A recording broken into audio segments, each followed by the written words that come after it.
Hello friends, welcome to my YouTube channel KL study friends. CTET 2023 के लिए EVS के कुछ इम्पोर्टेंट टॉपिक्स जो होते हैं उनसे जितने भी क्वेश्चन बन सकते हैं आपको हमने यहाँ पर कवर करवा दिए हैं। आज की सेशन में हम पढ़ेंगे पोषक तत्व जो होते हैं, जो मानव शरीर के लिए इम्पोर्टेंट पोषक तत्व हैं वो कौन कौन से हैं, यहाँ से किस तरीके से क्वेश्चन बनते हैं, सारे क्वेश्चन आज के लेक्चर में हम देखेंगे।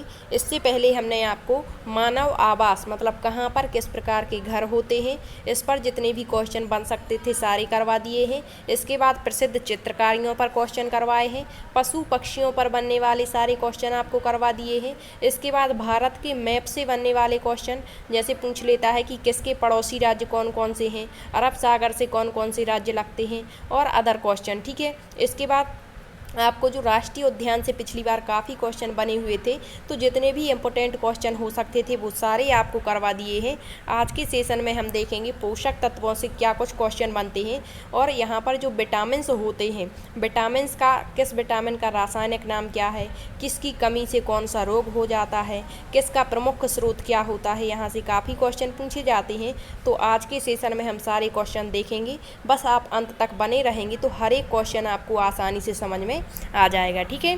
तो देखिए, सबसे पहला क्वेश्चन यहाँ पर है पोषक तत्वों का अध्ययन। बिल्कुल बेसिक से क्वेश्चन लेंगे और हर एक क्वेश्चन आपको बताएंगे। ठीक है। तो जो पोषक तत्व होते हैं उनके अध्ययन को क्या कहते हैं, तो वो आपका ट्रैपोलॉजी कहलाता है। ठीक है। हर एक चीज़ का अध्ययन किसी न किसी शाखा के अंतर्गत किया जाता है, तो उसकी एक शाखा का नाम होता है, वो आपको याद रखना है। फिर है मानव शरीर के लिए कितने पोषक तत्वों की आवश्यकता होती है, तो मानव शरीर के लिए 7 पोषक तत्वों की आवश्यकता होती है। और जो हमारे पौधे होते हैं तो पेड़ पौधों के लिए 17 पोषक तत्वों की आवश्यकता होती है। ठीक है। तो ये भी याद रखेंगे। अब मानव शरीर के लिए जो 7 पोषक तत्व आवश्यक हैं वो कौन कौन से हैं, तो वो है कार्बोहाइड्रेट, वसा, प्रोटीन, विटामिन, खनिज लवण, जल और न्यूक्लिक अम्ल। ठीक है। अब यहाँ पर भी इनको डिवाइड किया जाता है कि ऊर्जा प्रदान करने वाले पोषक तत्व कौन से हैं, शरीर की टूटी फूटी कोशिकाओं की मरम्मत करने वाला पोषक पदार्थ कौन सा है, ये सारी क्वेश्चन। ठीक है। तो अब देखिए यहाँ पर बृहद पोषक तत्व मतलब जिनकी शरीर को सबसे ज़्यादा ज़रूरत है, तो वो आपके 3 होते हैं जिन्हें बृहद पोषक तत्व कहेंगे, कार्बोहाइड्रेट, प्रोटीन और वसा। और सूक्ष्म पोषक तत्व जिनकी ज़रूरत होती है लेकिन कम मात्रा में, तो वो होते हैं विटामिन्स, खनिज लवण और जल। अब देखिए ऊर्जा उत्पादक पोषक तत्व कौन कौन से हैं, तो जो ऊर्जा हमारे शरीर को प्रदान करते हैं वो है कार्बोहाइड्रेट एवं वसा। और जब कभी भी ऐसी परिस्थिति उत्पन्न हो जाती है कि इन दोनों से ही हमें ऊर्जा नहीं मिल पाती, तो ऐसी स्थिति में फिर जो आपका प्रोटीन होता है वो भी कभी कभी हमें ऊर्जा प्रदान कर देता है। लेकिन यदि डायरेक्टली क्वेश्चन पूछा जाता है कि ऊर्जा उत्पादक पोषक तत्व कौन कौन से हैं, तो वो आपके कार्बोहाइड्रेट एवं वसा है। और इनमें भी वसा से सबसे ज़्यादा ऊर्जा प्राप्त होती है, 9.3 किलो कैलोरी एक से। ठीक है। और कार्बोहाइड्रेट से थोड़ी कम ऊर्जा प्राप्त होती है। लेकिन यदि तुरंत ऊर्जा की आवश्यकता है, एक क्वेश्चन भी बन जाता है कि एक खिलाड़ी खेलने से पहले यदि उसे तुरंत ऊर्जा की आवश्यकता है तो वो किससे प्राप्त करेगा, तो कार्बोहाइड्रेट से। ठीक है। एक धावक दौड़ने से पहले किससे ऊर्जा प्राप्त करेगा, तो कार्बोहाइड्रेट से। जबकि जो वसा होती है वो ऊर्जा को संचित करके रखती है और जब हमें ज़रूरत पड़ती है तो वो प्रदान कर देती है। ठीक है। फिर दिया है वे पोषक पदार्थ जो शरीर की विभिन्न उपापचयी क्रियाओं का नियंत्रण करते हैं, वो क्या कहलाते हैं, तो वो आपके उपापचयी नियंत्रक पोषक पदार्थ पूछ लेगा कि कौन कौन से हैं, तो विटामिन्स हैं, खनिज लवण है और जल है। अब देखिए अगला क्वेश्चन है वे पोषक पदार्थ जो शरीर की वृद्धि और शरीर की टूटी फूटी कोशिकाओं की मरम्मत करते हैं, तो वे आपके प्रोटीन्स होते हैं। अब इसको भी यदि हम डिटेल से पढ़ेंगे तो ये बहुत बड़े टॉपिक होते हैं। ठीक है। प्रोटीन में भी आपके जो प्रोटीन होते हैं वो अमीनो अम्लों से मिलकर बने होते हैं 20 प्रकार के, जिनमें 10 आवश्यक अमीनो अम्ल होते हैं और 10 अनावश्यक अमीनो अम्ल होते हैं। ठीक है। अब देखिए यहाँ पर वे पोषक पदार्थ जो आनुवंशिक गुणों को एक पीढ़ी से दूसरी पीढ़ी में ले जाते हैं वो क्या कहलाते हैं, तो वो आपकी न्यूक्लिक अम्ल कहलाती है। आपने सुना होगा DNA RNA और खूब पढ़ा भी होगा। ठीक है। तो डबल हेलिक्स मॉडल होता है DNA का, इसका पूरा नाम डीऑक्सीराइबो न्यूक्लिक एसिड होता है, और एक RNA होता है। ठीक है। अब पौधों में कौन से न्यूक्लिक अम्ल होते हैं और जंतुओं में कौन से, तो ये क्वेश्चन बाद के हैं। ठीक है। फिर है विटामिन की खोज किसने की थी, तो यदि डायरेक्टली पूछता है और हॉपकिंस ऑप्शन में है तो आपको हॉपकिंस लगाना है? 1911 में। और विटामिन शब्द किसने दिया था? तो फंक ने। अब क्वेश्चन ऐसा पूछते हैं कि विटामिन की खोज किसने की थी, और ऑप्शन में हॉपकिंस नहीं देते हैं और फंक दे देते हैं, तो फिर आपको फंक ही सही मान लेना है, ठीक है। अब जो विटामिन होते हैं ये भी दो प्रकार के होते हैं, जल में घुलनशील विटामिन और वसा में घुलनशील विटामिन। तो जल में घुलने वाले जो विटामिन हैं वो हैं विटामिन सी और vitamin B complex. B complex का मतलब है इसमें विटामिन बी से लेकर के आपका B12 तक का आ जाता है, B1 B2 B3 करके। तो ये बी कॉम्प्लेक्स और विटामिन सी जो है ये सब के सब जल में घुल जाते हैं। जबकि वसा में घुलने वाले विटामिन कौन कौन से हैं? तो वो हैं vitamin A, vitamin D, vitamin E और विटामिन के। अब हम देख लेते हैं सभी विटामिन्स के रासायनिक नाम और उनकी कमी से होने वाले रोग तथा किसका स्रोत क्या है। तो आपको बस याद रखना है, विटामिन ए का रासायनिक नाम रेटिनॉल है। इसकी कमी से रतौंधी रोग हो जाता है और इसके प्रमुख स्रोत हैं गाजर, पपीता, दूध और अंडा। आप इसका स्क्रीनशॉट जरूर ले लें। फिर है विटामिन बी। बी का रासायनिक नाम है थायमीन। कमी से होता है बेरी रोग और यह अनाज के छिलकों, तिल और सेम में देखने को मिलता है। विटामिन सी का रासायनिक नाम है एस्कॉर्बिक एसिड। इससे एस्कर्बी नामक रोग हो जाता है। सभी खट्टे पदार्थ जैसे नींबू हो गया, संतरा हो गया, मौसम्बी हो गया, तो इसमें आपके विटामिन सी देखने को मिलता है। एक क्वेश्चन पूछ लेते हैं, दांत के दर्द को दूर करने के लिए किस विटामिन का इस्तेमाल किया जाता है? तो वो विटामिन सी ही होता है, ठीक है। नेक्स्ट है विटामिन डी, कैल्सीफेरॉल इसका रासायनिक नाम है। इससे रिकेट्स रोग हो जाता है और यह सूर्य की धूप, दूध और मछली के तेल में देखने को मिलता है। और जो विटामिन डी होता है यह हमारी हड्डियों को मजबूती प्रदान करता है।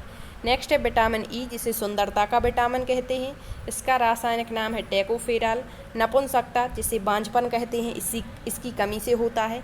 इसके प्रमुख स्रोत हैं सोयाबीन, अंडे, दूध और फल।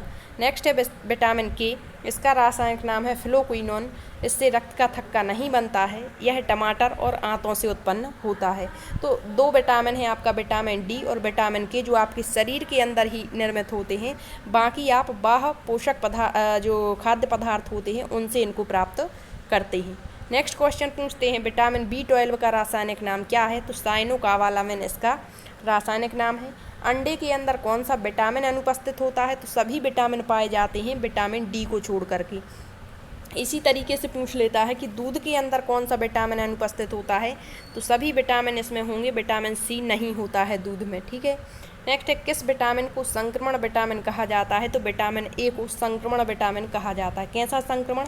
मतलब यदि आपके शरीर में कोई हलचल पैदा हो जाती है या कहीं पर टूट फूट हो जाती है, तो वैसे तो प्रोटीन ही होता है, लेकिन प्रोटीन की अनुपस्थिति में जो संक्रमण जो टूटी फूटी कोशिकाओं की मरम्मत करता है वो विटामिन ए है। मतलब शरीर की रोग प्रतिरोधक क्षमता बढ़ा देता है, शरीर को हर एक परिस्थिति से लड़ने में सक्षम बनाता है, वो विटामिन ए है।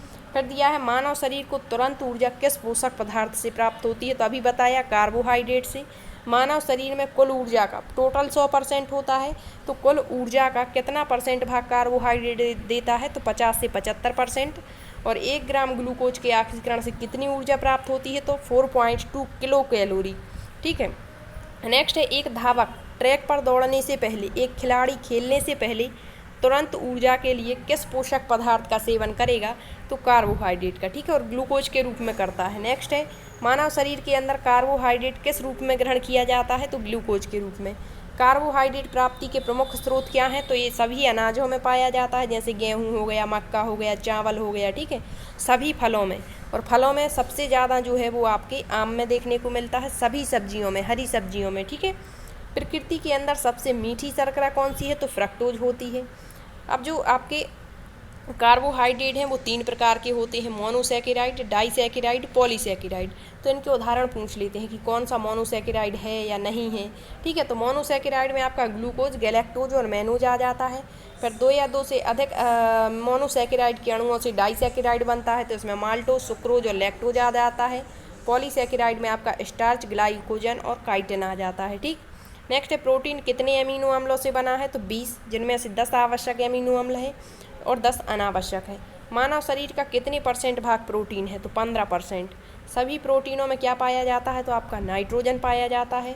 ऊर्जा उत्पादन और शरीर की मरम्मत दोनों कार्य करते हैं प्रोटीन। ऊर्जा उत्पादन का कार्य कब करेंगे? जब आपके कार्बोहाइड्रेट और वसा किसी परिस्थिति वश आपको ऊर्जा नहीं दे पाते हैं, तो मतलब उस स्थिति में प्रोटीन आपको ऊर्जा देता है।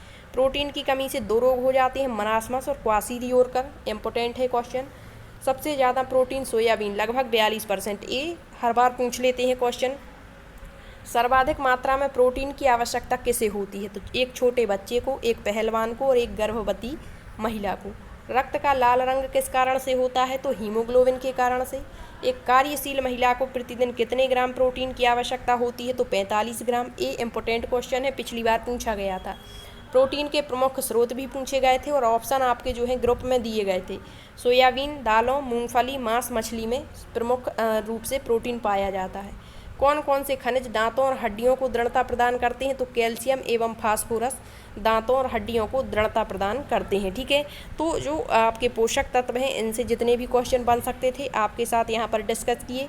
क्लास आपको कैसी लगी कमेंट्स में ज़रूर बताएं, और यदि आपका कोई डाउट बन रहा है तो कमेंट्स में उसे भी आप पूछ सकते हैं। ठीक है, और बाकी पिछले लेक्चर भी आप ज़रूर देखें, क्योंकि इसमें केवल वही क्वेश्चन हम आपको करवाते हैं जो आपके किसी न किसी मतलब प्रीवियस ईयर पेपर के ही हैं या पूछे जा चुके हैं। ठीक है, और उसके इर्द गिर्द जितने क्वेश्चन बन सकते हैं वो भी यहाँ पर हम आपके साथ डिस्कस करते हैं।